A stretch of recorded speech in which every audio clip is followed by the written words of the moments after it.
বিলাসীপাৰাত বানাক্ৰান্ত অঞ্চল পৰিভ্ৰমণত সাংসদ ৰকিবুল হুছেইন লোকসভাৰ শপত গ্ৰহণ অনুষ্ঠান সামৰি ততাতয়াকৈ ধুবুৰী লোকসভা সমষ্টিৰ সাংসদ ৰকিবুল হুছেইনে আজি ৰাতিপুৱাৰে পৰা বিলাসীপাৰা মহকুমাৰ লক্ষীগঞ্জ ভালুকমাৰী গৌৰাং নদীৰ সংহাৰকাৰী বানপানীত দিশহাৰা হোৱা বানপীড়িতৰ খবৰ লয়। জানিব পৰা মতে ৰাজধানী দিল্লীৰ পৰা ৰেলেৰে আহি কুকুৰাচাৰ ৰেল ষ্টেচনত নামে আৰু তাৰ পৰাই পোনে পোনে ফুটুকিবাৰী ভালুকমাৰী হাজাৰীৰ পৰা লক্ষীগঞ্জ সোণামুখী চৰাঞ্চলৰ মাছানেৰ আলগা হাতীপোতা চোৱাপাতা গুটিপাৰা আদি বানাক্ৰান্ত অঞ্চল নাৱেৰে পৰিভ্ৰমণ কৰি বানপীড়িতৰ বুজ লয়।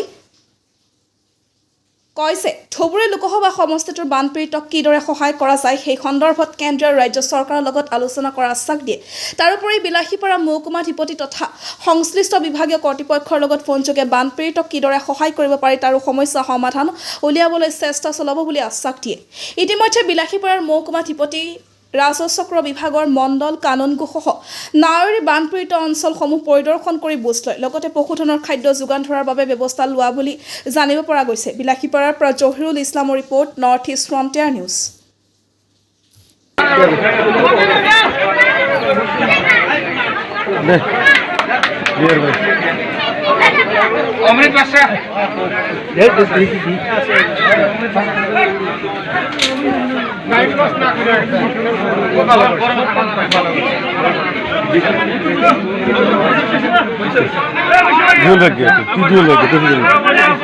ঠিক আছে, এখন তো আর কিছু কথা কোয়ার প্রয়োজন নাই, আমি পরে আবার আসবো। এক মিনিট খালি জাস্ট একটু একটা কথা ইয়াতে